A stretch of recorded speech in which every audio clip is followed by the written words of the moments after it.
whole topic is about women's voice. Yeah. Come on. No. Right. So Trying to we'll shut be us down live in already. just about Yeah. 5 seconds. In Jesus' name. And I'm just waiting for the link if you have time to send it. I'm So- trying. Absolutely. Oh, we're doing links. No, just link. Text me We the can just link. hit the to share button and Facebook. put it in the chat. Mhm. Or can you just text? start? Huh? As soon as he gets started. Hold on a second. I'm sorry, babe. You're fine. What's going on here? All right. So we are live. Okay, I'm going to sleep. Okay.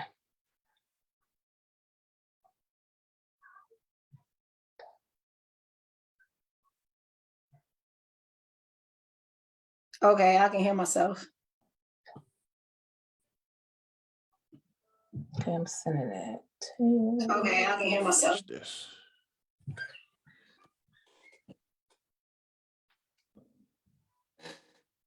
All right, we are back.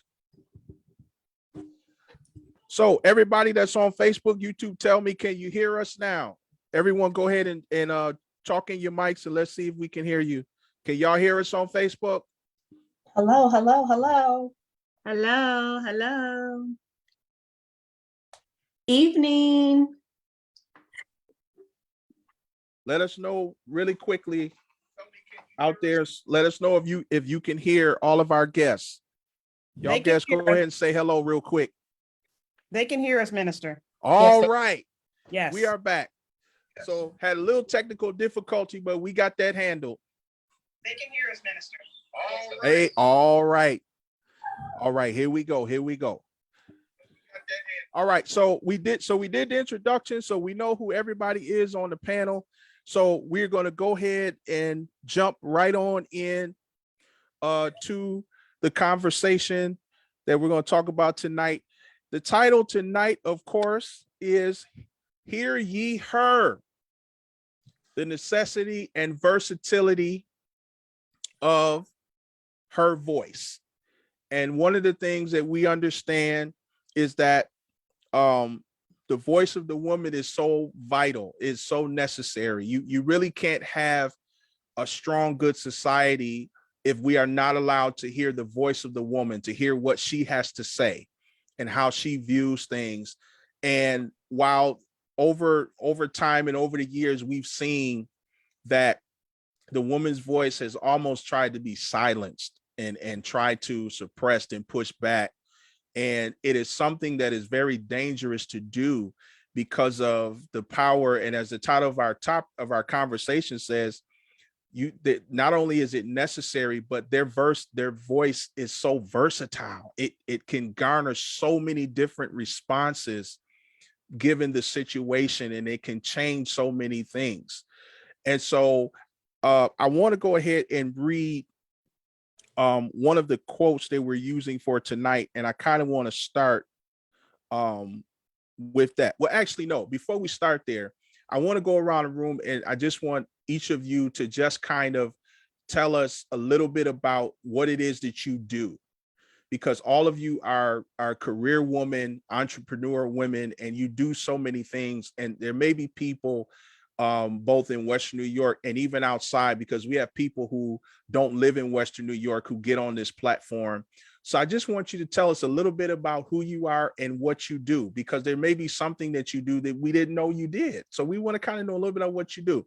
So we're going to go ahead and start with Lady Rachel, and then we'll go to Mercedes, and then we'll go to Lady Wingo, and then we'll go to my wife. Okay, well, thank you so much, Minister Blair, for having me on tonight. I am completely honored to be with these stellar women, including your beautiful wife. They're all beautiful. They're all very dear to me. So I consider it an honor to be here. Just a little bit, I mean, you had pretty much said a lot already. So, you know, with the music background growing up in the city of Buffalo, in a musical family, that was like the center of our lives. And that's what I use to share my voice, okay, and ministry. Also in the secular world, if you will, I practice psychotherapy. I also serve, adolescents and youth in the city of Buffalo. I have my organization, Rachel's Experience Incorporated, that helps women, families, and communities prevent diseases, promote cognitive health, and produce spiritual fruit. So we design experiences to help women and families journey to their well places. And of course, I'm at the best church ever, Tabernacle of Praise. I get to serve there in the women's department, the Wise Women Igniting Spiritual Esteem. And it is just an honor to be able to serve God with what he has given us to do for his people. So thank you. So I'm Mercedes Wilson. I have to say that I'm a wife and a mom of 4. So I'm just gonna put that out there. There's 4 of them, y'all. A wife and a mom of 4. And I am a serial entrepreneur. I love business.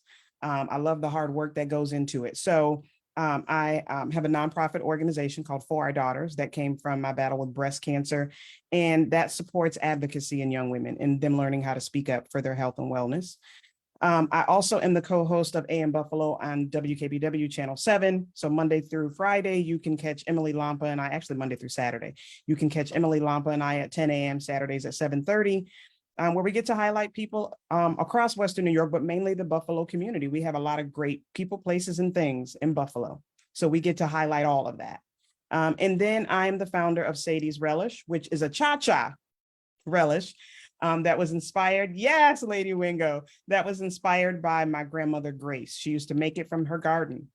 And so Sadie's Relish is sold in soon to be 91 top stores, 15 Price Chopper stores in the Albany area, Wegmans, and then several shops, local menus of restaurants and things like that. So.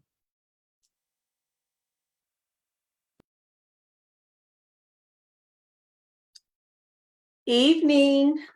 I am JoAnna Wingo, the proud wife of Ulysses O. Wingo Sr., mother of 5, grandmother of 1.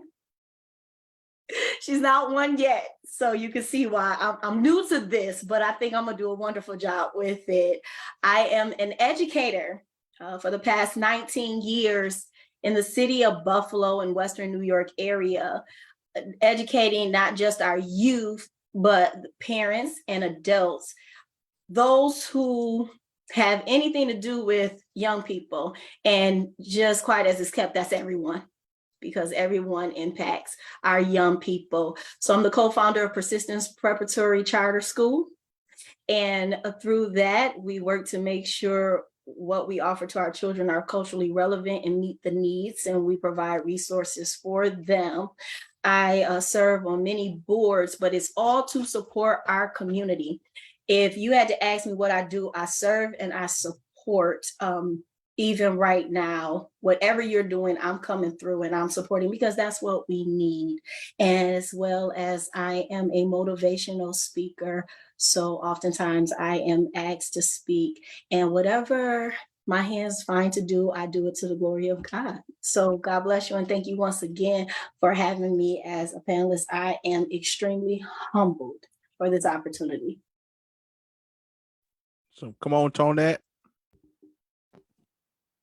Hello, everyone. My name is Tonette Troublefield, as it was stated earlier. I am the wife of Minister Blair Troublefield. I'm the mom of 4 daughters. I'm the nana to 3 grandchildren. I am also a serial entrepreneur. I am a retired cosmetologist / hair salon operator for over, I think at this point we're over 34 years. I just recently started a hair care line called Auntie's Cares. I have also a background in administration. I was an operations director over, I believe it was 11 churches at the time. And I am currently looking for new passions and looking for new hobbies. Gardening I'm a gardener and I love it. And I'm just excited about this time that we're going to share with these beautiful women and this handsome gentleman. Like, just hold your seats, get ready, because we're about to go. All right, all right.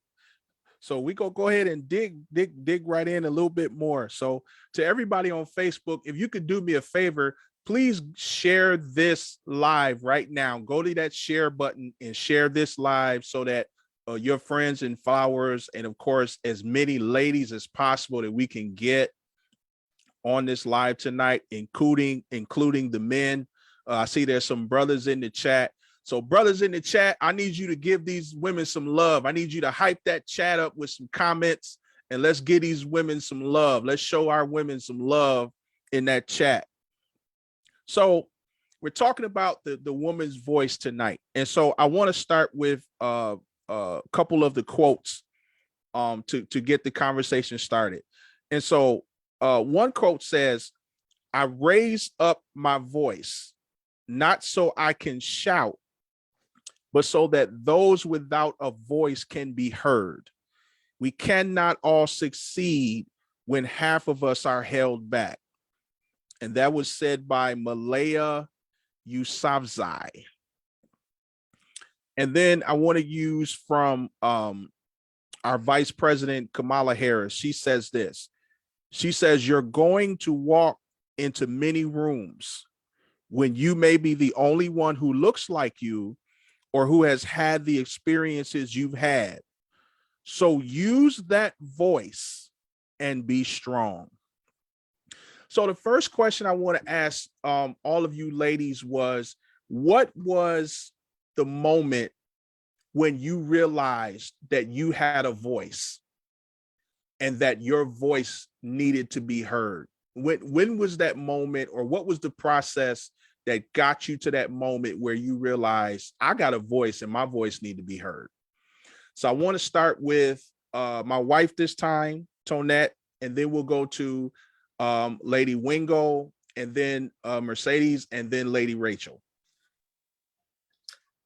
For me, the moment was, well, I'm going to say I was younger. I was a teenager, and I've always been a person that I didn't like bullies. I was never just that quiet person, but I had this, I stood up for myself, and I would often see other people, basically just they're being ran over, they're being dismissed. And I don't know what that thing was inside of me. I'm the person that will fight for or defend somebody else. And I could see that person, or the young girl, young guy, whatever, that's an introvert, kind of sit back and they allow people to kind of walk over them. I don't know what it was always in me that I'm gonna get up and I'm gonna say something. And it's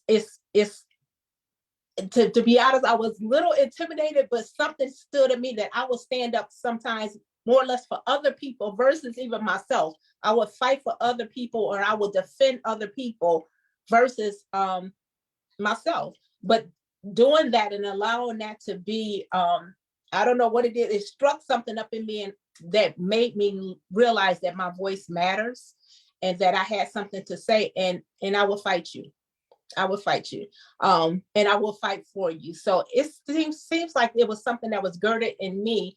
Also through my parents, my mom, my aunties. They were women that were very strong, and they really invested that in myself, my cousins, my sister. They invested that strength in us. So I believe when I was a teenager, it was something that really started to mature in me to speak up and realize that I do have something to say and I do have a voice.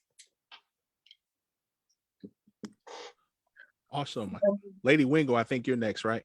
Mm-hmm. Yes.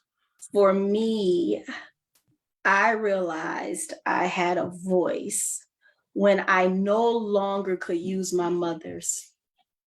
So my mother, the great JoAnna Davis Huffman, Pastor JoAnna Davis Huffman, was a pioneer in the sense of women preachers, and she really modeled how to be a supportive wife, how to be a community activist, how to give the word authentically, being herself and just giving the word. So through my life, just like many of us, we deal with situations as young ladies, as little girls. I always had a protector. And I always had someone who advocated for me and showed me how I am to advocate for myself. But I didn't really appreciate or understand what she was modeling for me until I was 25 and she no longer was here. And I couldn't say, Mommy, can you pray for me? Mommy, there's a situation. Can you come down to the corner? There's a community that is in need. They need help fundraising. There's someone who needs you to speak a encouraging word into their life. I have a friend who is in need help. And I was sitting there and it's like, wow, she showed me how to use my voice. But really, I didn't use it until I had to, because I had no other voice to use. This is so good, ladies. This is so good. So mine was 2011. I was 28 years old, newly diagnosed with stage 2 breast cancer.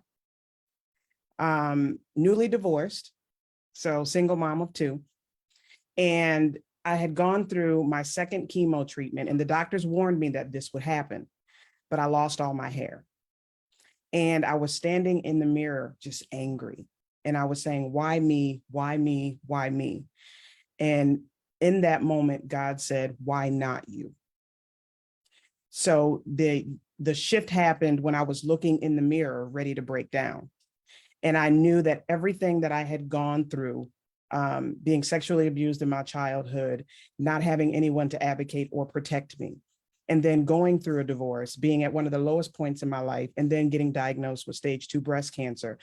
That was a point where when God said, why not you? I knew that he then wanted to use me. So I knew he had to work some things out of me, and put some things in me for me to get to where I am. And there's still so much more to come. But that was the moment where I have a voice, but now it's, how do you want me to use it? So I would say that was my moment in 2011.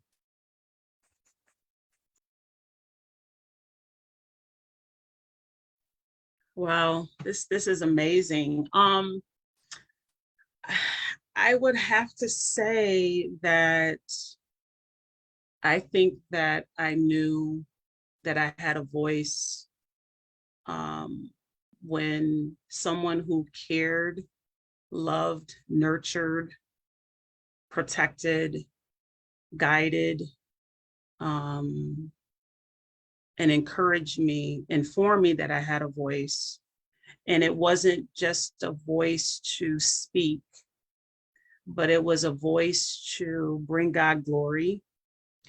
And it was my mom.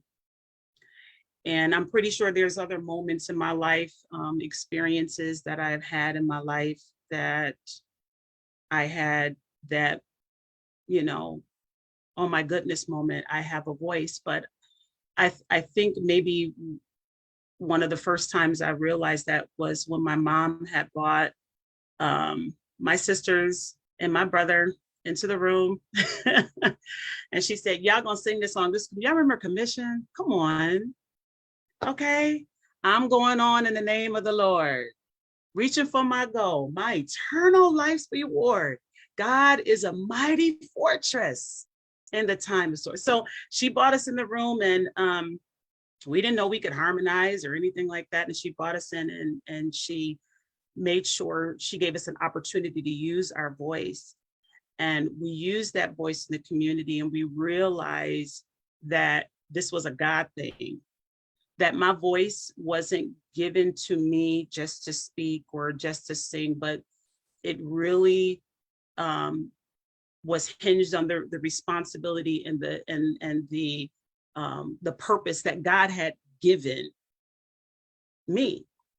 And so I don't know if it was you, Mercedes, that you said that, and now I'm in this moment, like, okay, now God has to show me how I'm going to use this, right? Because we all have this voice and we all want to use this voice, but it is ultimately God, you know, being in the center of our voice, whether it is musically, like you Lady Wingo, how you know you do a lot of public speaking, or you know you're in the television show, you know, Tonette, the organization that you have, you know, now it's not okay, God, now you need to frame this, and even though you know we felt like our voices were silenced, which that was a part of what you had already mentioned, Minister Blair, that there was still purpose in our voice, and with God being, you know, in the forefront of our voice, we didn't have a choice but to use our voice. So I would have to say that it was my mom, and thank God for my mom, who was a loving mother who saw the purpose of our lives, and that was to give God glory. So I'm grateful for that. That is awesome, because all of you have said some very powerful things at how you were able to realize that you had your voice and when that moment was. And so I'm going to shift to my wife, who's my co-host tonight. So go ahead and insert.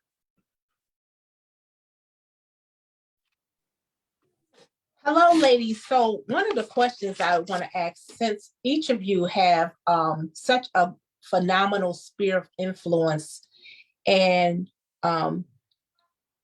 these wonderful platforms that each of you have, what was the moment that you knew that you were chosen and called to do the work that you're doing? So we'll start with Lady Rachel, we'll go to Lady Wingo, and then we'll go to Lady Mercedes. Okay, when did I know that I was called to be chosen to do the work that I do? Yes, called and chosen to do the work. Oh my goodness, called and chosen. That's a loaded question, sis. Why are you doing that? Why I gotta be first? Like, I'm trying to let this question soak in, because I mean, that is a needed question, right? I mean, I've been on this earth for a little while, so I gotta kind of like, you know, think back. I mean, God has been so faithful and so amazing in my life, you know, and he's been good all the time. So try to comb through all of that to, you know, pinpoint this was the specific time and moment. I don't know if I could scale it down to that, but I know that I've had moments where I realized that I was called when I was just so passionate about the work that I was doing that it wasn't work. It wasn't tiring. It wasn't exhausting. It was like, you know, how I use that term eustress, you know, it's stress, but it's that positive stress, you know, like when you're planning for a wedding, you know, it's stress, but it's that positive stress because you're getting ready to get married.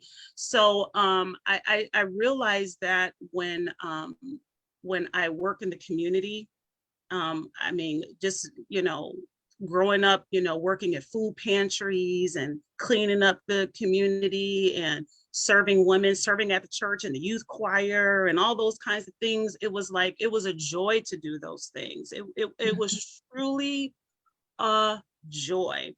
And even though there are times where you feel like, oh my gosh, am I going to be able to do this? Am I going to be able to accomplish this task? Like I got all these other things, you know, you got health issues and things like that, but you know, you're still called to do something, or you are called to do something and maybe you're not very well received, but you still got to do it. Hello. Yeah. Right. Hello. It's real. Okay. You're just not well received, but you still have to do it. Like, are you going to go down the path of righteousness for my name's sake, or is it for your name's sake? You know, even when it's not favorable, you know, and everyone's side. So you know, you know when you're called when you just can't escape it, right? You just got to do it. Like you can go this way, you can go east, you can go west, but there's a whale, so come on, you know, you're gonna get swallowed up, and you're gonna have to find your way back.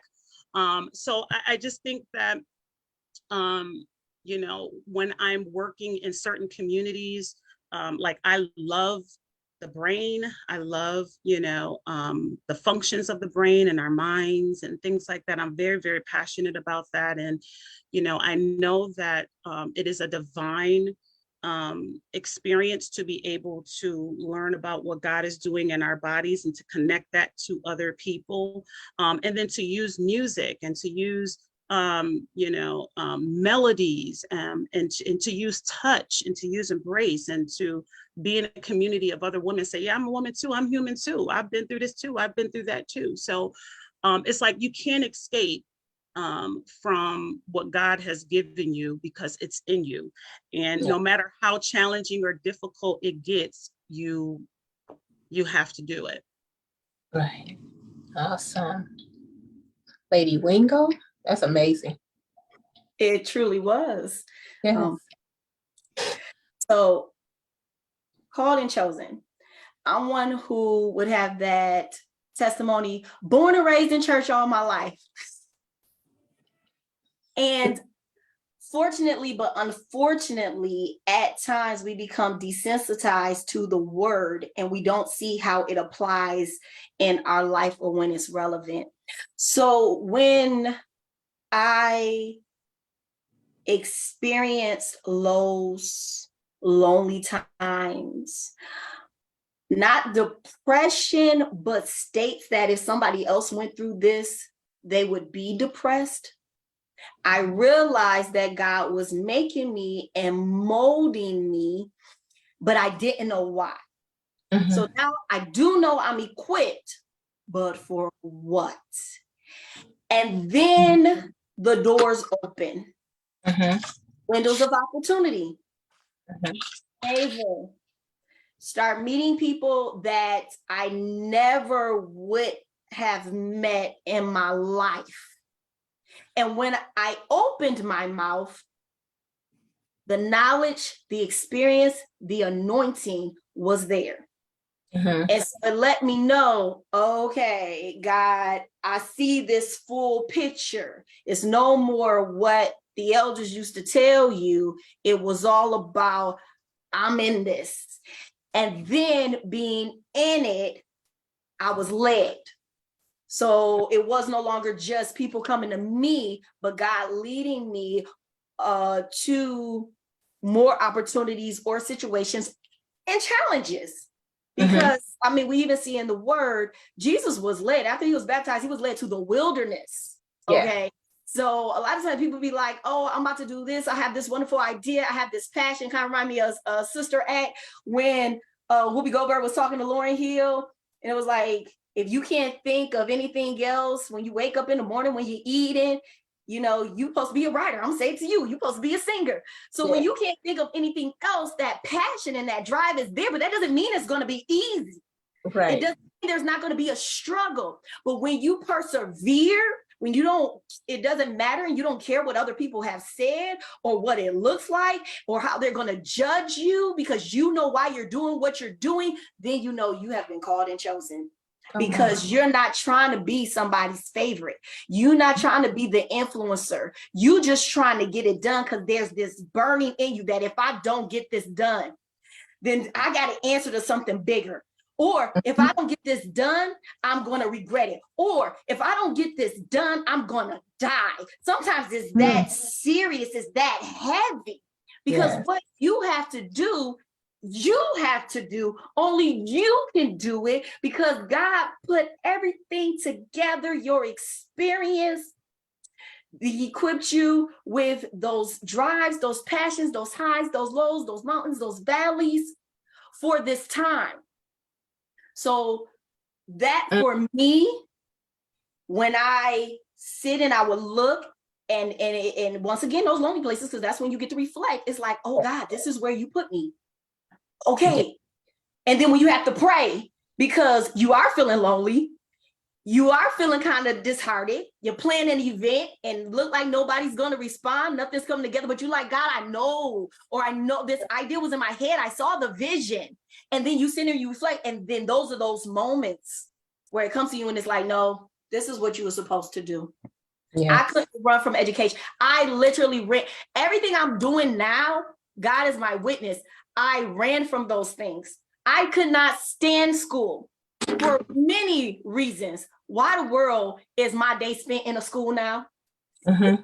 I would tell my mother, you'll never see me as a first lady. All the stuff you go through, how people treat you and talk about the church and you just trying to love, you will never see me as a first lady. And then not only first lady of a church, but for a time, a community.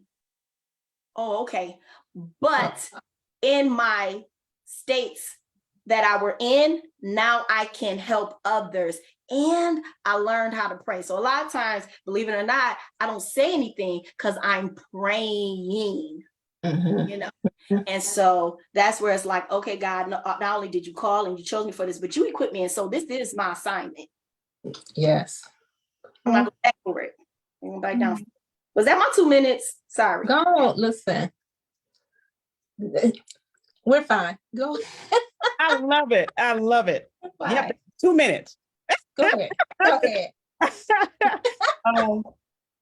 I want to say God is really good at making sure we pivot. God is Mhm. really good at pivots. I knew something was different when I was sexually molested when I was a kid, and my middle school teacher brought me to church with her, and I gave my life to Christ when I was 12. Mhm. And the impartation of the Holy Spirit that happened, I knew something was different. I was the only person in my house that was going to church every Sunday. I loved God, and there was something that was there that I had not known before, but it changed me on the inside. I knew that I was called to what I'm doing. And let me say, I'm not done. I don't know what else there, because God, I'm always open to pivoting.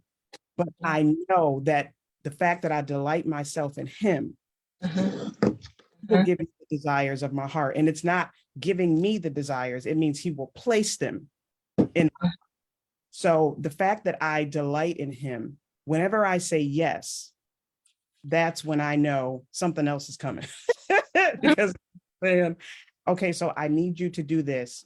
And then you go through something. So all the things that I have gone through that God has brought me out of, that He then says, okay, now that you're healed, now that I have healed you, now this is what I want you to do. So I know that I'm doing what I'm supposed to do, because the safest place to be is in the will of God. I know when I lay my head down on my pillow every night, I have to answer to Him. That is the safest place to be. So I'm called to do what I'm doing because He says, do this. And I don't have the guts to tell Him no.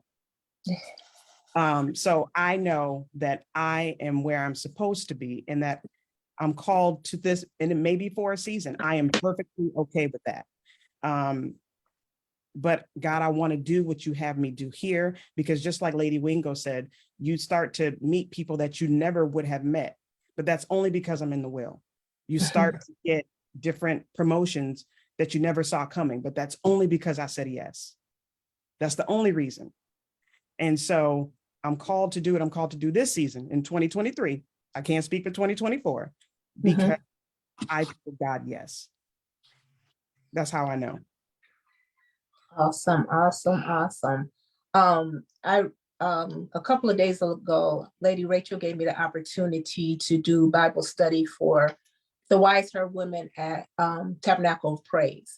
And one thing that the Lord gave me, with it being Women's History Month, He showed me, and I know it's for women, but He showed me Haggai in the Bible, in the book of Esther.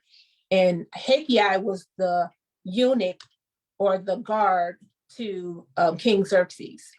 But Haggai made such an impression to me because he was used to actually develop Queen Esther to get to become queen. So he was the one that really took her through her development process, to get her, to allow her to ultimately go before. I believe the name was Shammai, and Shammai worked directly with the king. But I wanted to share, what I wanted to ask you was, what was the development process that each of you had to take to get to the place that you are right now. So I'm going to ask Lady Wingo, then I'll go to Lady Mercedes, and we'll come back to Lady McCarley. I smile and laugh because some people try to forget the process. Because when you talk, even when you're talking about Hadassah turning into Esther, turning into the queen, there was a process, and I'm pretty sure there's some things that you want to forget. Mm-hmm. You, as we talk about our testimony, going from where you were to where you are, knowing you're not even finished and there's more places for you to go. You know, that's why people always say, I might not be where I'm supposed to be, like I'm not there, I'm not finished, but thank God I'm not there where I used to be, you know? So for me, and this is how and you gotta remember, it's a humble thing. This is definitely a humbling factor, because what you go through, it could take other people out. Yeah. It can take some people out. You know, there are people right now that's sitting up in ECMC on their deathbed or in a padded room or at Forest Line, and we're still here. And we don't want to talk about the process because we get embarrassed.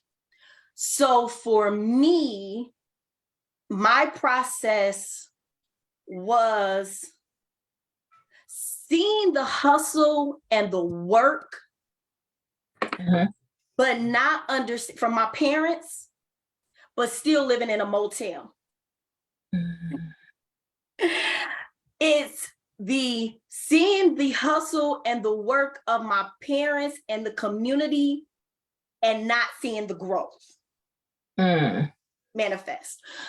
Going to school every day and them telling me that I'm who's who among high school students. I'm a scholar athlete, having the rope around my neck because I'm in the top 10%.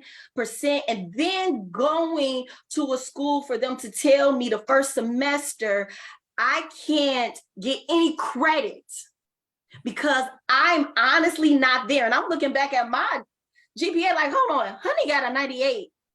And I do all these extracurricular activities. What are you talking about? That's humbling.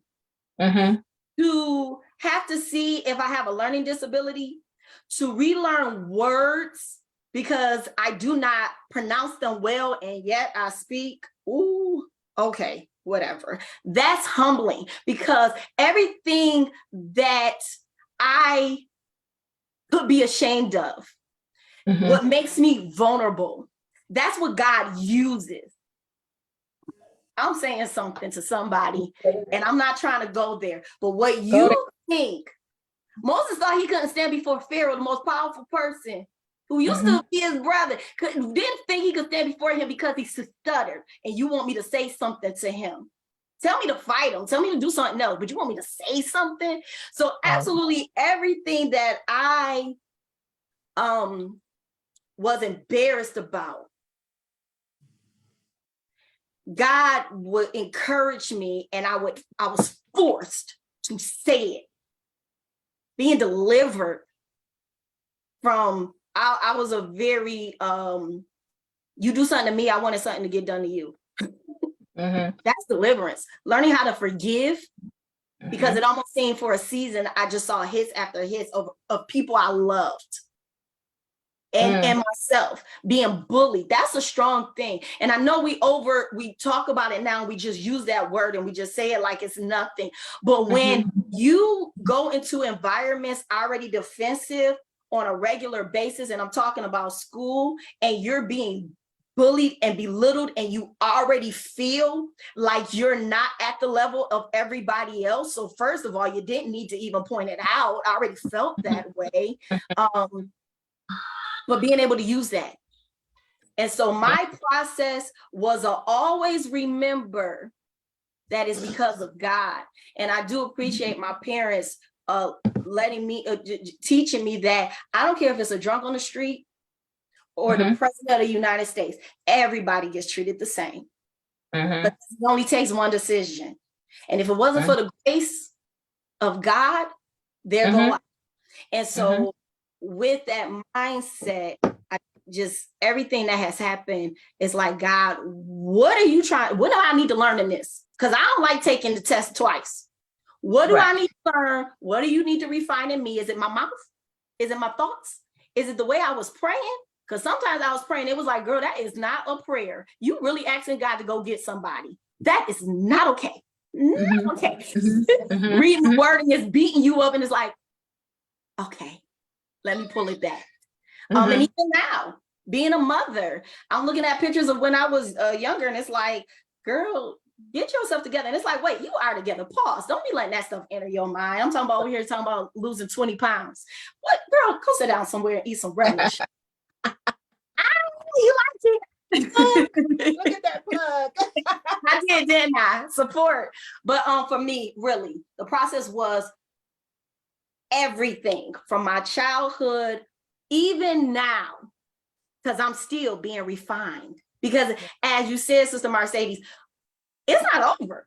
I mean, these are seasons. I do this and God pulled me, tell me to do something else. And as it continues to go, he's just taking stuff off of me. And then that lets me know, oh, you thought you was something. And God still had to take stuff off of you. Yeah.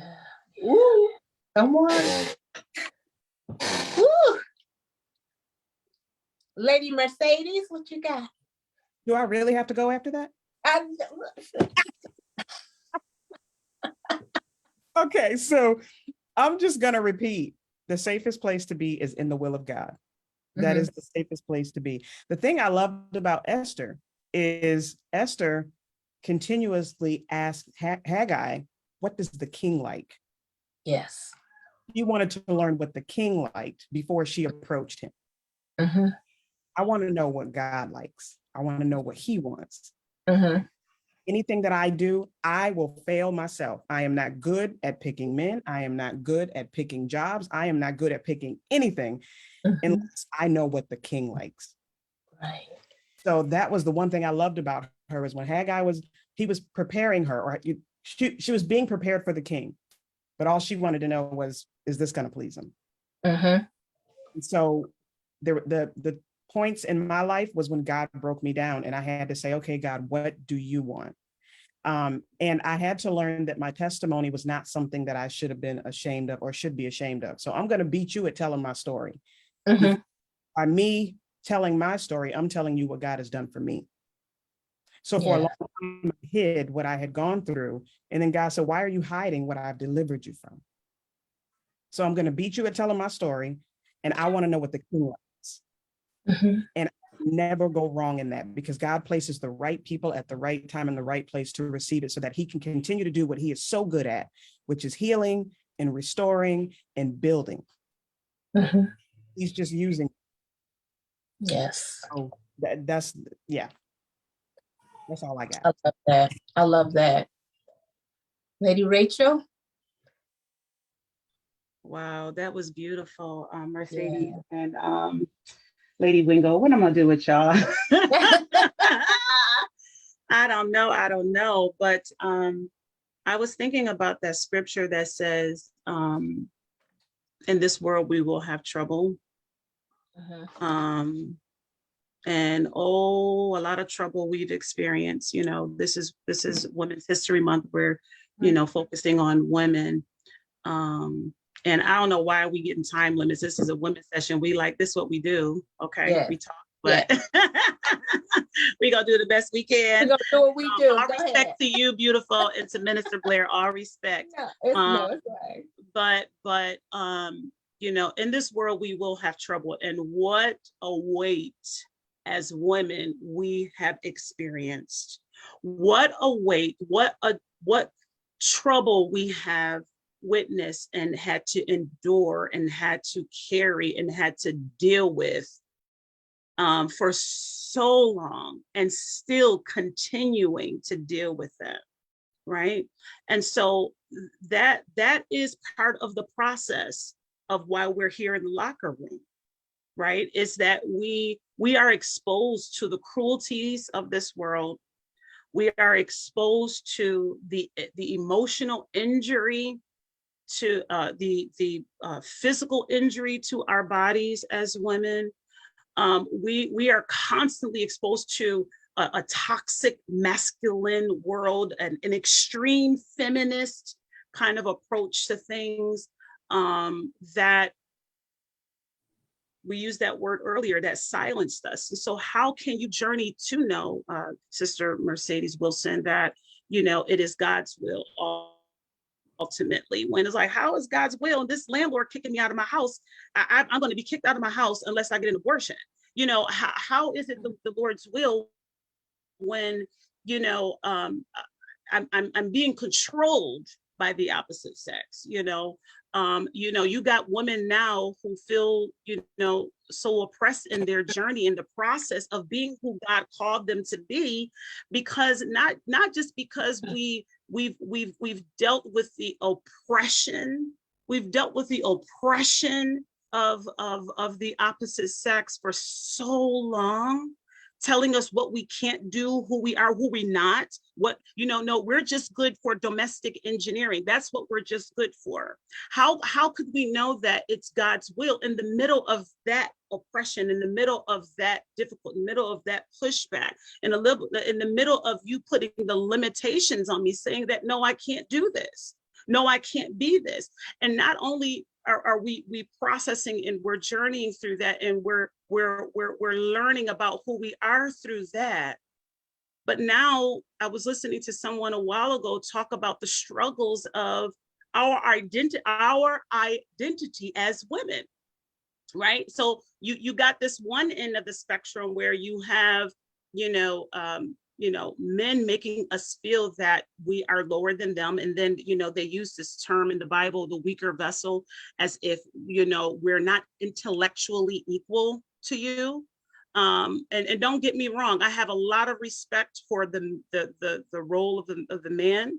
I have a lot of respect for that. But this is the sociological, even in the church, kind of pressures that we've experienced as women. And so we know, like you asked us earlier, like, okay, we knew we had a voice, but how are we going to use this in this process if I'm constantly being oppressed? And so you got one extreme where you have this toxic masculinity of making women feel like we're not worthy, that we're not valuable, and we have to push through that to get to who we were created to be. And then on the other end of the spectrum, I heard somebody talk about, now it's like, I can't even identify myself as woman anymore because men are taking that away from us as well. I'm XX chromosome. So you got those two ends of the spectrum, and we're fighting to be who Christ has called us to be, daughters of the King, more than conquerors, fearfully and wonderfully made beings, but yet we're pushing through this, that we're just good enough to fry chicken. We're not good enough to sit at the table. We're not smart enough. We're not at that same level to sit at the table. And so we're finding ourselves to have to push through. I think it was Ketanji Johnson, is that her name? Yeah. Who says that I'm the hope of the slaves. Like, this is where we're going through this process. So how could in this journey we see God's will for our lives, knowing that He has called us to be, right, purposed in our lives, right? These beings of purpose, but yet have to push through these attacks, have to push through this domineering society. How do we understand that we still have to sing? Lady Wingo still got to use her voice. She still got to get out there and proclaim. Mercedes still have to make application of her businesses. And so the journey is tough. It's tough. And sometimes in the journey and in the process of being who God has called you to be, it causes you sometimes to be, I'm like in this season of just really using as much time as I can to be in the presence of the Lord, because the process is real, y'all. It's real. And if God is not the center, what's going to happen is that we are going to find ourselves psychologically damaging ourselves because we're not including Christ. We are allowing, and the scripture that I said earlier, it said, you know, take heart, I have overcome the world. In this world, you will have trouble. We're not taking heart. We're allowing our heart issues to sometimes, not all the time, but letting our heart issues journey us to a place where we're in a place of defeat. And the struggle is real. The opposition is real, right? The hurt is real. The challenge is real. But when we understand that God has to be the center, he has to be prioritized in our lives. And the priority of God in my life when I was 17, when I was 21, it's not working in this stage. I got to go deeper because I'm seeing more challenges in my life. I'm seeing more difficulty, and I'm understanding that this is the process to what God wants to pull out of me. But I think it was Mercedes who used it, or I don't know if it was Mercedes or Lady Wingo that used the word humility, that we got to humble ourselves in the presence of the Lord and say, God, what, I think it was Mercedes, what do you want out of this? It hurts really bad. So I understand that there's some women that's listening. It hurts really bad when you're not valued, when you don't feel significant, when you don't feel loved, when you don't feel appreciated, when you don't feel heard. That's a difficult process to go through, but you can get through it because God says that you are more than a conqueror. Yeah, come on. And this will not bring you to your death. Just because the journey is dark and harsh, it will not bring you to your death. But we learn to hold on to God's unchanging hand in the process. Awesome. Come on. Wow, ooh, yeah, y'all done said a lot. That's loaded. Loaded. But y'all done walked me into exactly where I was heading. And God, nobody could set this up like this was perfect the way he just walked us in. But before we go to that, I want to take a quick 30 seconds because I want to thank our sponsor for tonight's locker room. And I want to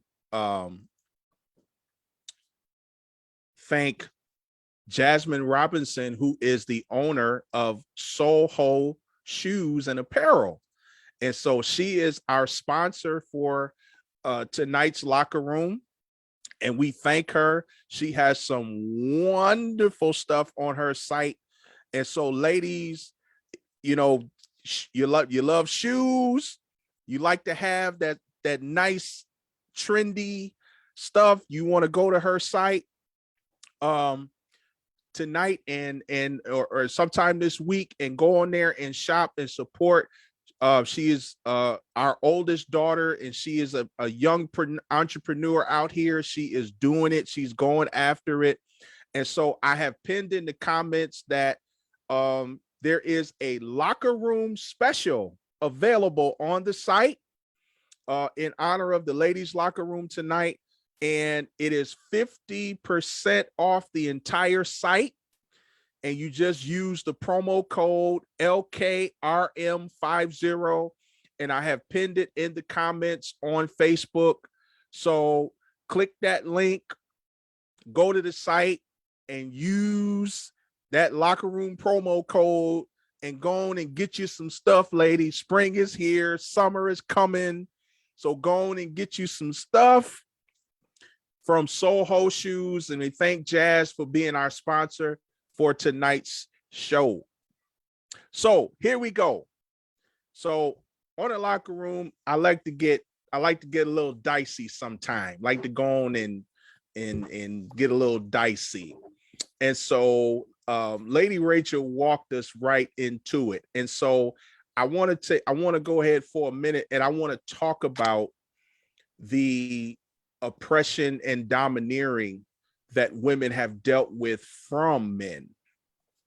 And what I am seeing from having done this locker room, and I've been on a lot of different podcasts and a lot of different apps where people meet up and they're having conversations and calls in different rooms. And what I'm finding is that there is this strong competition thing that has risen up to where literally men and women now, it seems, are in competition with each other. And a lot of the competition from the male side, from what I have seen and heard, has been that very thing, that because women you all have progressed so much over the years, you have become so stronger, you have become more confident, and you have put up this I don't even know what to call it, but you're putting up this resistance to being quiet and being pushed back. And because in some circles, it looks as though women are even outpacing and advancing men in some areas. And it has caused this competition to rise up. And some women feel like, I always got to prove myself to men. Like every time I come in contact with a man who's in authority, even if I'm in authority, I'm always feeling this pressure to prove myself that I belong doing what I'm doing and I'm qualified to say what I'm saying. So I want to ask you, ladies, if you have, or when you encounter this, how do you respond to it? When you have encountered it, what is your response? What is your secret weapon that helps you to not only diffuse that situation, but actually overcome that situation when you get to it? So I want to start with Mercedes this time, and then we'll go to Lady Wingo, we'll go to Lady Rachel, and then Tonette. Yeah, you're getting dicey. You're getting dicey. Yeah, we do dicey. We do dicey on here sometimes. We've been lied on for a very long time. The Proverbs 31 woman was a hard worker. She was a hard worker, and there is no shame in that.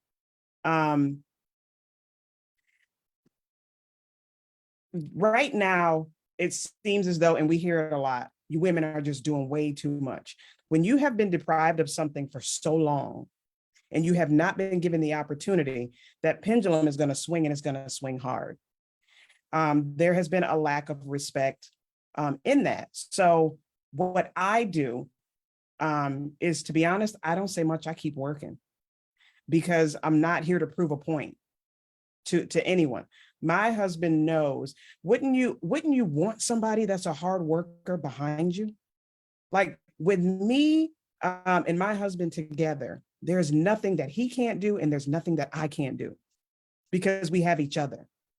And so I would want somebody that's a hard worker on my side. And it's not a competition thing. There was someone that I love in my life, and we were chatting about the family structure. And he said, it all broke down. It all started to break down when y'all went back to work. Y'all should be working. And I stopped him and I said, you really just said that out loud. That was the first thing I said.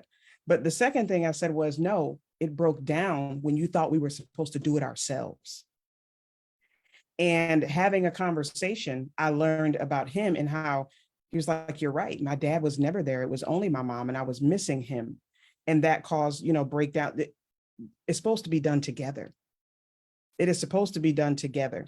And I feel like women have been lied on for so long. We have been put in a place where our strength means that we're being overbearing, or our hard work means that we're competing. It is not competition. Together, baby, we can do so much more. And don't forget, God called us a good thing. So watch it. I tell my husband, hey, remember, I'm that good thing, baby. I'm that good thing. But that's all I'm going to say. That's my 2 minutes, but you really opened up something with this. I'm going to try my best to do this in 2 minutes. Okay. So historically, if you look at history, there were roles. And it wasn't necessarily roles to say men do this, women do that. It was more of what are you capable of doing? So even with, what was that movie 300? It was talking about the Spartans. Women were this whole let's cook and whatever the case may be. It was, okay, they are handling business. There's other civilizations where the men stayed at home because they had to protect the home and the women went out. So we've seen a lot of shifts. In America, they designed, okay, 2 minutes. So they designed this whole a white picket fence in a house, and the woman was the domestic one. So we had toys such as baby dolls and the iron and the little washing machine to get us going. And the man had GI Joes, or even before that. And then you had the war. And so men went to war, but things had to still happen. So women did what they had to do. So women can do that and they can do this. Now you come back and the men didn't have jobs. Where do we put the women? And instead of there being a conversation and clear communication, there became this, I need to push you out so I can have my place back, as if I took your place, but we forgot what women were designed to do. We are helpmeets. Let's be very clear with that. Meet the vision. You have to have a vision for me to meet it. And the vision needs to be plain, okay? So now we're going, and it's not so much a tussle. It was, James Brown said, it's a man's world. Oh, okay. So then you start putting together these rules. You start making these narratives, which were incorrect, like you previously said. These are incorrect narratives about what women do or what we're trying to do. I heard it from Miles Monroe. I don't know where you might have heard it, but women multiply what you give us. Okay. You gave me a sperm, I made a baby. You give me groceries, I make a meal. You give me a house, I make it a home. Like, seriously, women are dope. And I don't think real men that I've been around don't disregard the dopeness of a woman, but we're all trying to find a platform, especially in our urban community, because Black men don't really have it either. But we digress because we're going to talk about women. So then if you're saying it's a man's world, we only have a few platforms to do what we have to do. Now you have to mitigate that to only one just for women. So now you see women tussle back and forth with each other. And in that sense of that, we've been doing this for generations, going back and forth, having systematic racism and frameworks put in place where now the man, it has been removed from the home, whether they're in prison or whether you're saying the man don't need to be in the house so you can get your Section 8 or your WIC or whatever you need to get from the government. So now a woman literally had to do absolutely everything, and there came trauma. Because the man doesn't know can't be in his place. Now I don't know my place because my father wasn't there to teach me. A woman, we do the best we can with what we got. So no one take offense to this. Please don't. But then we're raising our children. We're raising our daughters, and we're raising our sons the best that we can, but we're women. So to raise a man, all we could say is, okay, let me raise him to how I should be treated, but not necessarily knowing the ins and outs of another man to tell him, okay, whatever. Please don't get offended by what I'm saying. But in all of that, we're developing generations, and our community is continuing to grow. And because we do not have the proper format or the words to communicate with each other, because we're dealing with what we're dealing with, our own traumas, whether it's been the man comes in the house and he's so frustrated, so he puts his hands on you. He takes what is yours, what is precious to yours, and you said no, but he takes it because it makes him feel some kind of way, or not, because he's sick in the mind because of what you are dealing with or what you had to do to make ends meet as a woman who did not have any help. Every time we talk, I'm filtering it through my hurt. I'm filtering it through my pain. I'm filtering it through my perception. I'm filtering it, and I'm trying to hear you so we can make it work. But not only that, but there's also a disparity. And there's still only one platform for a woman. So it almost seemed like, well, it kind of looks like it's kind of good to be a man, not really knowing what men have to go through. But with all that said, being a woman is absolutely amazing. And until you really step back and understand who you are and whose you are and why you were developed and made, listen, there's nothing I would rather be than a woman. Just like a man might say, I'm gonna be a man. Okay, cool. But I carry life. I carry life. Okay. I take something that is nothing. You give me a vision and I develop and make a creation. Do you not get that? Women during the civil rights, we were out there in the community.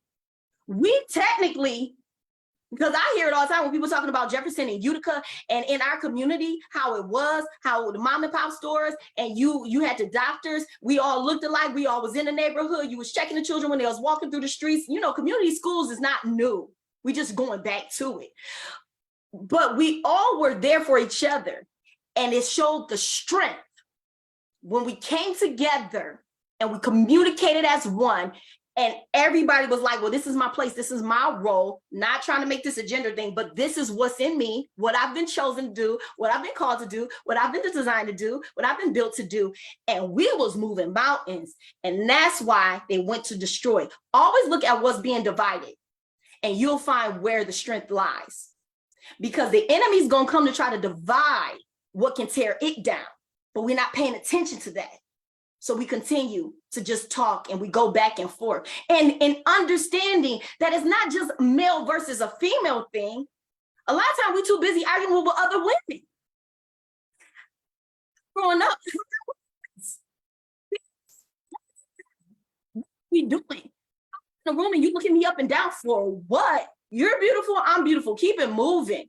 Stop that. But the insecurity of knowing there's not enough room for all of us made you feel I have to be the best one in the room. Not I'm supposed to empower you, encourage you, and you do you, sis, and I do me. And then together, we gonna hold this down. Some of the worst hurt is coming from someone you thought was your best friend who betrayed you and put knives in your back. Because you feel, oh, that woman should understand what I'm going through. So we'll be real hard about and defensive when we meet a guy. You know, oh, he ain't gonna get none tonight unless I want him to, or, you know, whatever the case may be. I'm not gonna open up to him. But your friend, you just, girl, listen, you telling her all your business because you're thinking it's a commonplace. But once again, you got to remember, unfortunately, until we stop saying there's just this one platform, who made this one platform? Get that out, get that out. Until we realize there's not just a one platform that somebody brought into our community or this imaginary thing that only you can be great, only you can have a product in the supermarket. I'm still plugging. Only you can be the singer. Only you can be the entrepreneur. Who said all of us can't be? But until we break all that crap down, it's going to still be women versus women before you even get to women versus men. Now that's some real hurt. When y'all be trying to talk about church hurt, how about you talk about sisterhood hurt? Sister hurt. You hurt me, sis. And we should understand each other because you know we emotional. But we were designed to be emotional and we were designed to be nurturers. And now you over here just hard because of what life brought to you and what it taught you. And when you healed, it was a callus put on it instead of it being healed and you just seeing the wound. You can see the scar. I mean, on me, I have very sensitive skin. I got callus and I got a scar. And it depends on how deep it went. And if it's not properly taken care of, then it develops and there's another generation that comes out feeling I gotta fight the world. I gotta fight the guys. I gotta fight the women. It's just me. Come on now. And that ends up being the real talk. But it goes back to you have to know who you are and know that only you can do what you can do. And don't get scared of that. And then we see somebody else in the room, I'm not intimidated by you. Let's get together. Yeah. Let's get together and make this happen for the greater good. I'm sorry, I went over 2 minutes. No, you good. You just had something to say. That's all. Okay, so no more 2 minutes. I'm not gonna feel trapped. I'm not trapped. I'm not. Okay, thank you. God bless you. Do the best you can, but go ahead and get it out. All right, who is next? Lady Rachel, you next? Yes, Okay. I just loved everything that you said, Lady Wingo and Mercedes. And the first thing that I thought with the points that you made is I thought with the kids be telling them periods. Okay. That's the first thing that I thought. The other thing that I thought, I want to tie in what you said about the women against the women, kind of the abrasions and the conflict, women to women. I went to an event this weekend really quickly. My cousin had got up and she said that, you know, we were raised to have uncomfortable conversations with people and be comfortable with having uncomfortable conversations. And so, you know, you're not going to, just because we're sisters, we're not going to agree on everything, but we need to have those uncomfortable conversations without us being disrespectful to each other, without us tearing each other down, without us side-eyeing us, without, you know, us gossiping about each other. We need to have those conversations. And the problem is, women, when we do have those conversations, now you have a problem when a sis comes to you and talks to you about the issues that we're having. We have to be the ones to listen to each other and understand that we're not going to understand everything. You know, a woman wishes for her life or for her family. We're not going to understand it all. But we need to respect each other. And so, and if we bring something to the table and we come to you with respect and we want to try to talk about this, we got to be comfortable with allowing God to come in the middle of that and God to work that out. The other thing I want to say is that I think and I'm going to try to keep this in the scope of the believers of Christ. I think any woman wants to genuinely love her husband and love the opposite sex respectfully. I think any believer, any woman who believes God wants to respect the human that God created in man, and respect the roles that God gave the man. Any woman who knows Christ wants that to happen. What we don't want to happen is when men lose sight of God being the center of who they are, as who they are to us. First of all, to themselves and who they are to us. And so I think about that, the story in the Bible about, you know, Tamar, you know, how she was, you know, sexually abused by her brother. You know, the Bible said that, you know, he physically forced her and she didn't want that. And that to me is maybe an explanation of, you know, being a weaker vessel. Like a lot of us women are not as strong physically as men. But when you take your God-given gift of strength and you mishandle that physically and emotionally and mentally and psychologically, causing damage to the woman, I think, you know, women, we just want to be cherished. We're not trying to be ahead of you. We're not trying to size you up. We don't want to be better than you. We don't. We want the best for you. And sometimes that calls for us to sit back and let you do what you do. I'm good with that. But also giving us the opportunity and room to flourish the way God wants us to flourish. But to use your masculinity or the gift that God has given you to be man to domineer us or to oppress us or to make us feel that we are not as valuable, that becomes a problem. And you know, we see it all through church history. I mean, at least I've seen it growing up. You know, the women couldn't be in the pulpit. And I'm growing up and I'm thinking, like, what does that mean? What does that mean that we can't be in the choir and wear earrings and wear makeup? What does that mean? It was never explained like what that meant. But I'm a woman. I like to wear these things. You know, what's wrong with that? But I think that we find ourselves, and going back to the really quickly, the Bible that talks about you know, women being the weaker vessel.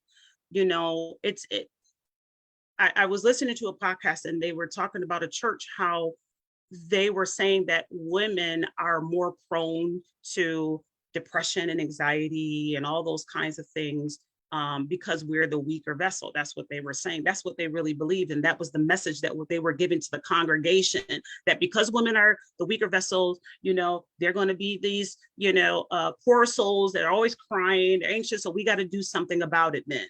But the problem is that you rob us of our true, authentic selves to be woman. That's why sometimes we have these psychological disorders. It's not because it's something that we doing all the time, y'all. Come on. It's not because we're doing something or we're failing to do something. It is because of how we have been treated. You can't tell me that Tamar didn't go through some psychological changes after that. You can't tell me that. You can't tell me, Lady Wingo, you were talking about, women against women. You can't tell me that, Hannah wasn't feeling it when she was being provoked and teased. You know what that feels like? That you have a certain strength and you use that to make someone else feel inadequate. It's terrible. It's awful. And then when we use our gifts to communicate and we try to do that in the most respectful way and we're shut down or we're talked about like, oh, she's mean. No, she's not mean. She's using her voice and she's being wise and she's seeing that there is an issue that needs to be resolved. And she's taking the opportunity to bring it to the table so that this thing doesn't become a wildfire. Because the thing don't need to become a wildfire because we got work to do together. So what do you want to do? You want to continue to walk in separate directions and not us do this thing called life that God has called us to do? Or do you want us to go in while the fire is small and address it and be wise about it and be gentle about it, be fruitful about it so that we can be better together? What are we going to do? You expect us to be silent and not talk and not say anything all the time? I got to walk into church and I got to be quiet all the time? All of the time? No, that's not the way of the Lord. That is not the way of the Lord. That is not what he is calling us to do. He is not calling us to a place of inferiority. He's not calling us to a place of devalue. He's calling us to a place of divine purpose. And sometimes we have to say something. But in a nutshell, we don't want to compete. For me, Minister Blair, I hate it. There are some things when people ask me to do things, I will say no, because I feel the spirit of competition. I don't want to do that. I don't feel comfortable in the atmosphere of competition. I don't feel comfortable. Even in actual competitions, I just don't feel right. And so I don't care how strong the opportunity is, I'll pull myself out in a second. No, I don't want to do that. And I've had to do that many of times. I felt like I just literally sat myself down because I said, this feels like competition. And I don't want any participation in that. I'm not participating in that. I'm sorry. You good? Come on, wife, what you got? Going back to when you said about the competition about, the men versus the women. First, let's look back at, let's go back to the root cause. A lot of this stuff that, the competitiveness is, if we look at, let's speak with the men and the women, how we were treated. We are, as it was stated, the lesser vessel, or we are the ones to remain quiet, or whatever that is. I'll look at the root. Let's go back to the root. A lot of this behavior is learned behavior. So if we go back to even, slavery, it's always the women have to stay quiet. The women can't talk. They can't say anything. They can't respond. We always had to hide behind a shadow of men. Women versus women, competitions. When I say going to root causes, going to the root and learning that learned behavior will have us all jacked up. We'll do things that our grandfather did because he did it. He now Big Bubba do it. Now Uncle Bubba doing it now. It's just constant behaviors that's passed down. And it's like now it's coming into our new age. The learned behavior, like we heard the statement about the ham in the pan. We doing things because it was done before. We continuously, we putting this ham in this pan, we cutting off the butt of the ham and we throwing it in the garbage. You know, we passing that down to the next generation. The ham going in the pan, we got to cut off the end of the ham and we throw that piece in the garbage. And it just keep, continuously happening until somebody stop and say, wait a minute, hold on, that is good meat. Why are we continuously doing the same thing over and over and over? We learn through that process when we go back to finding out what's the root of this. Why did this start this way? We go back to find out Big Mama didn't necessarily throw the ham in the garbage, the piece that she cut off, that the pan was too small. So you're thinking that you're throwing stuff away, and it's just repetitive. No one is stopping to say, wait a minute, what started this? Why is this way? I understand it, even in the Bible when it talks about, the women are to remain quiet. Okay, let's get to the root and really understand what that really means. So the competitiveness of, man versus woman, the women are out here and they're winning because guess what? God put that same spirit in the man that he put in the woman. I understand that we are different genders. However, but he put his spirit in us and gave us life, gave us his characteristics, gave us his image, his likeness, his creatives, all those things that he put inside of us that we can also do the same thing. Now we can still remain soft as women. We could still remain feminine. I remember my dad was a carpenter. He did carpentry. He was a jack of all trades. I'm gonna just be honest, but he used to fix up and gut out homes. And I remember sometimes his men would not show up. His workers wouldn't show up. So my sister may have to go, my brother may have to go. But I remember in some instances, he would go and he have to put up a wall, right? Guess what he gonna say? Tony, come on over here and hold this up. Why was he telling? He was teaching me how to do things just in case I didn't have, he gave me a lesson of how to do things in case a man is not around.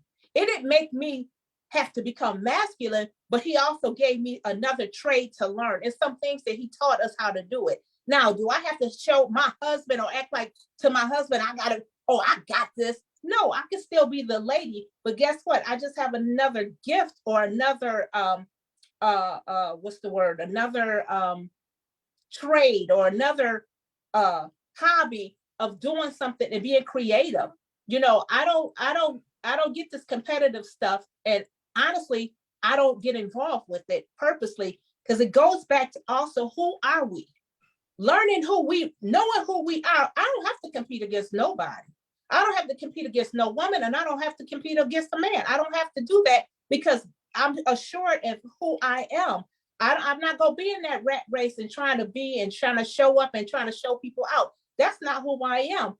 I know definitely God has called me to a place of being okay with who I am. And I'm comfortable in the skin I am. So in the skin that I'm in, and I'm grateful to know that even with my children. No, you ain't got to be in a competition. You don't have to, level yourself up to other people. Now we can look at other people and other women and other men, and we can admire what they do. It's nothing wrong with that.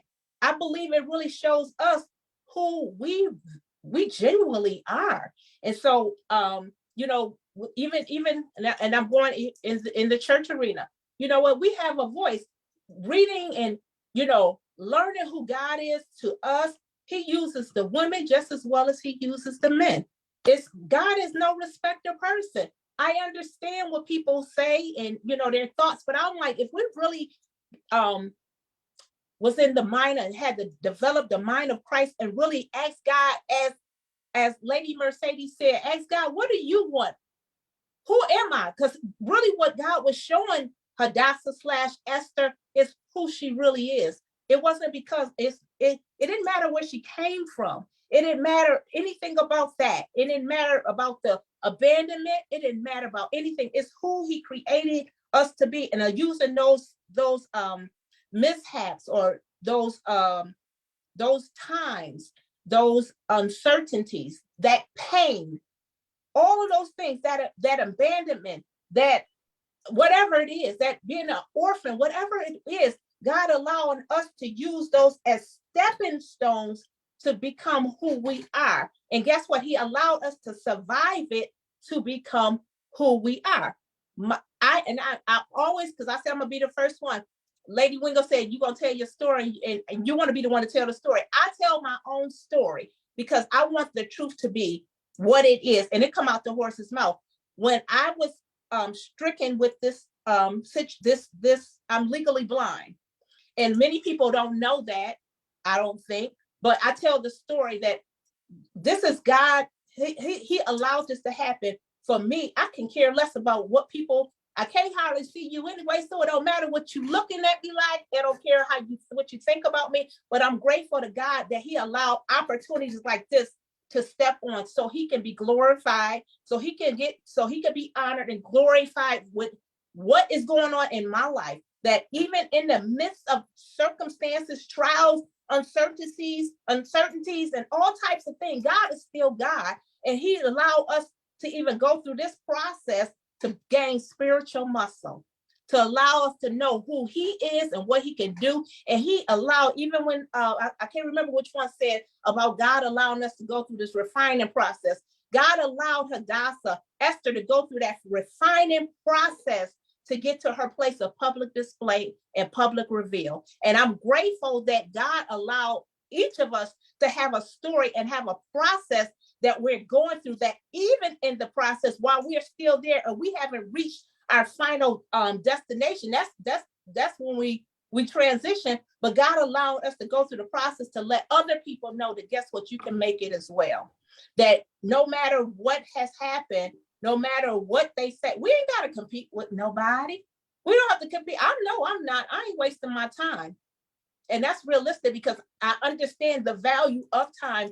The time that I have to utilize it. And I want my time to be of peace, and time will be of love and happiness and fun and laughing and really giving God glory in this life. That, just letting women and men know who God is to us, what he's doing with us, how he don't throw us away, how our situations, how we didn't give up, even when we wanted to give up, how we wanted to throw in the towel. I know as first ladies, I know that's a responsibility. As Lady Mercedes, you are in a public platform where people are really, they're looking to see how each of you have gotten to the place that you are. And I applaud each and every one of you for standing strong in your influence.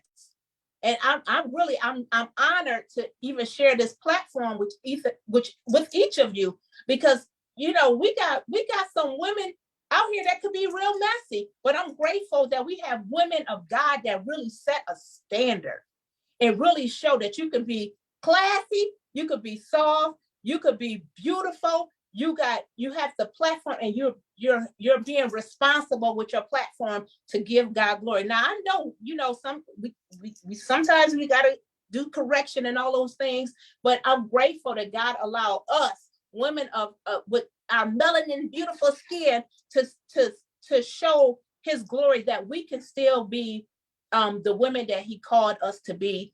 And everybody have, I'm sure, different degrees and of businesses and whatever that was explained in the beginning.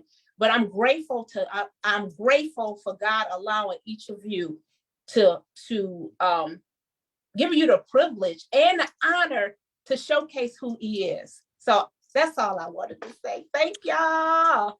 Awesome. So listen, we're gonna get ready to get out of here. But this has been phenomenal tonight. Y'all have dropped some straight up bombs and fire tonight, and given a lot to everybody who's been watching to really think about and consider. And so I want to go ahead and close this way. And I want you to talk to the men and the women with this last segment. And first with the men, I want you to tell tell the men that have been listening and watching, tell us, what is it that you really need from us in this current season, in this current, the way society is now, where you all have advanced and your voices are being heard and even fighting to be heard. So as the men, what can we do to help bolster and strengthen that so that you all can continue to have your voice heard, and heard in the strongest and clearest way possible? And then for the ladies who have been listening, I want you to talk to the lady who has a voice, but she's scared to use it because she doesn't know if it'll be received. She doesn't know if it'll be rejected.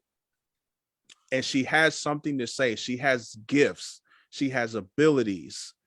And she's having a hard time finding her place where she can use it, where she can get all of the stuff out of her that she wants to get out of her. So I want you to talk to that woman who may be listening, and I want you to give her a shove, give her a push to get her to go ahead and come out of that shell and do what she and do what the world needs her to do and what God has called her to do. And so we're going to start with Tonette this time. We're going to go to Lady Rachel, Lady Wingo, and then we'll have Lady Wilson close us out. Did I mute me? Can you hear me? Yes, we can hear you. Okay. So for the men, what I would suggest is let's just work together. We're not in a competition. We're not men. We are women. And let's just work together. Let's support one another. Two is better than one. Let's just work together. That's it. Women, what I would share is there's visions that you have. There's ideas that's in your mind that you may be afraid to write it down. You may be afraid to speak it out. But what I would suggest is write the vision and make it plain. So they that read it can run. There's ideas that God has placed into you that no one else can fulfill it. Going back to the story of Esther, if she did not fulfill what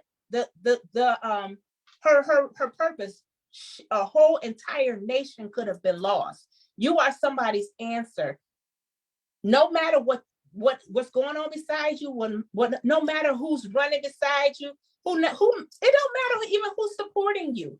Write your vision, because there's an answer that you have on this earth that has to be filled, that's going to save an entire generation. Just write your vision, make it plain. Don't be afraid. And even if you are afraid, do it scared. Ultimately, the vision will come to pass. And that's pretty much what I have.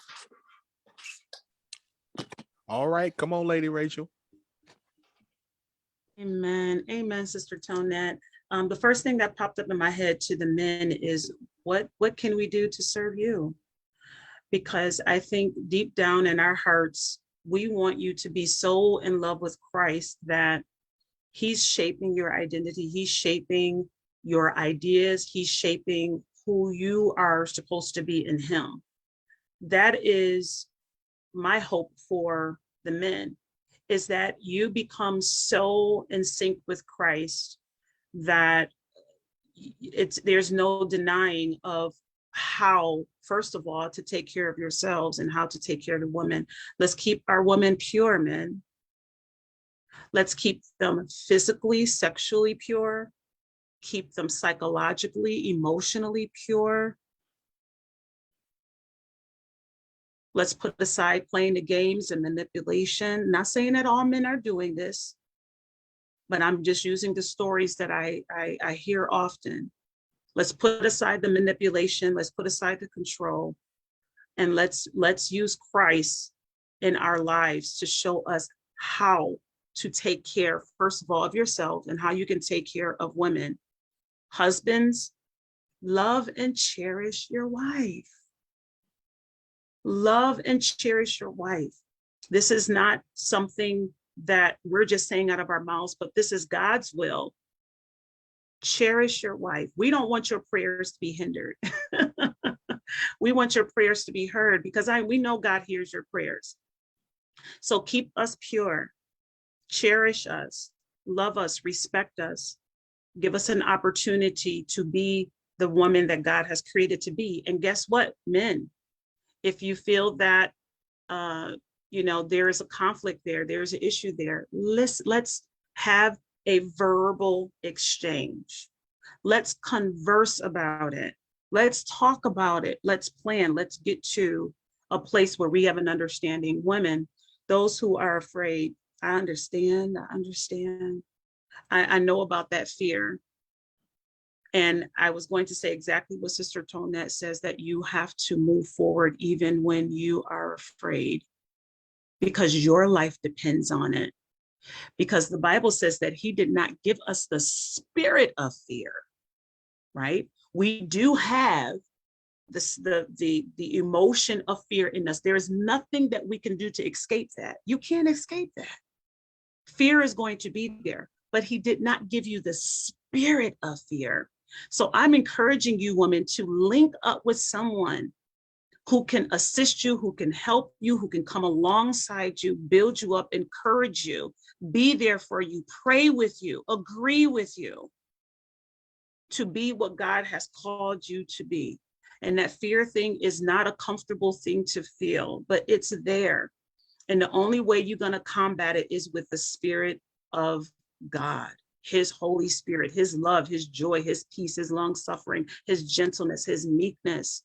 That's how we combat this fear. I understand that this is a time of psychological warfare, women. I get it. This is psychological warfare as well as spiritual warfare. But your Father hears you and he knows you.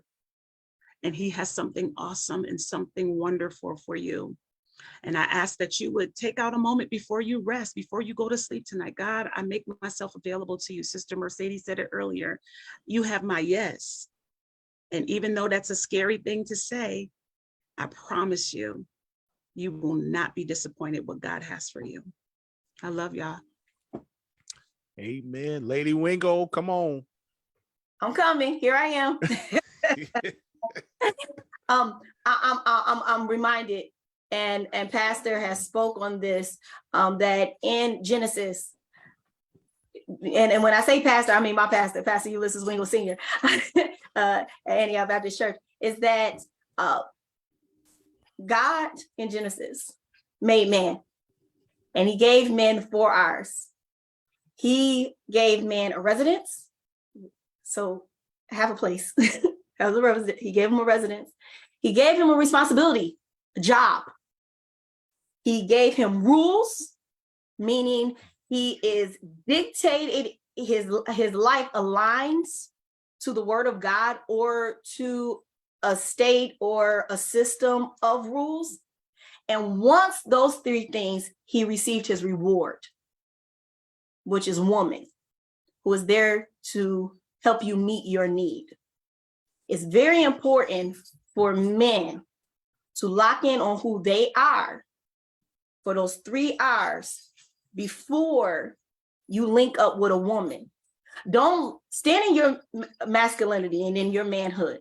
Don't let society or the community intimidate you or tell you that you have to be silent or what you're doing is wrong. Because when you stand in who you are, we stand in who we are. We're not competing. Like I said, it's wonderful being a woman. And we take it very seriously. But if no one is there to give the vision, or there's no raw material to help create, so in saying that, and because society has put these roles on you and these pressures and challenges in your way, when you do get a woman, understand we are emotional, but we are striving for you to be what God has called you to be. And it comes across, yes, it can come across very wrong. But please remember that we have not been taught in the entirety of what how a man receives information.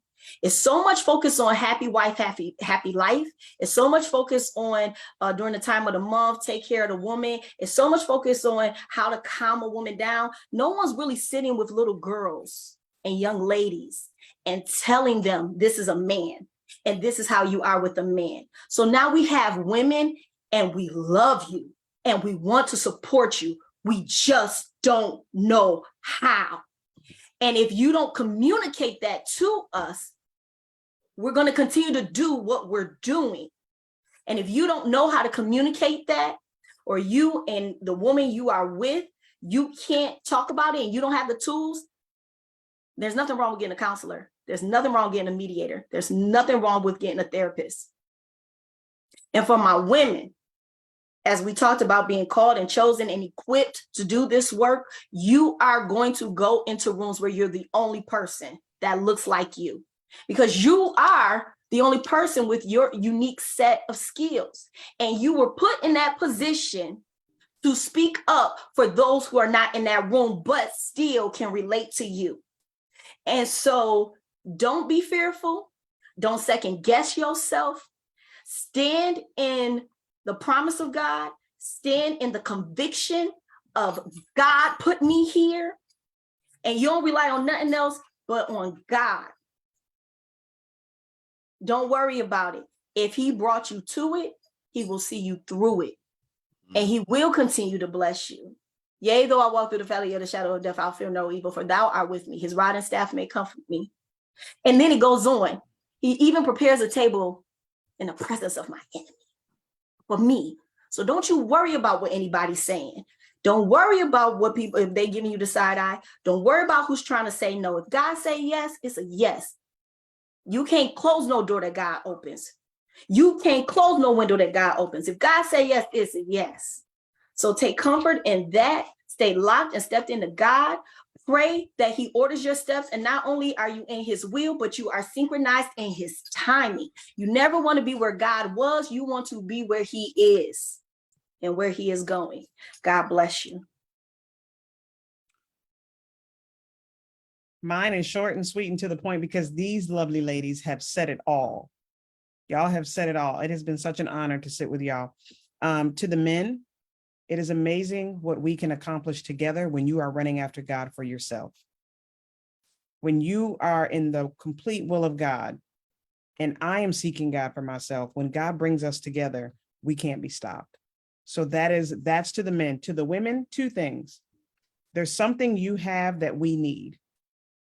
And there's more than enough room for all of us. There is more than enough room for all of us to flourish and support one another. Even if you're quote unquote doing the same thing, there's more than enough room. There's more than enough people for us to reach, and we are stronger together. That's all I have. Awesome. That is great what all of you have said. Listen, this has been an absolute wonderful night. Tonight, this has been powerful. And I know that just from the comments that have been lighting up tonight, that people have been inspired, they have been informed, and have been helped by what we have done. And so I want to thank each one of these panelists.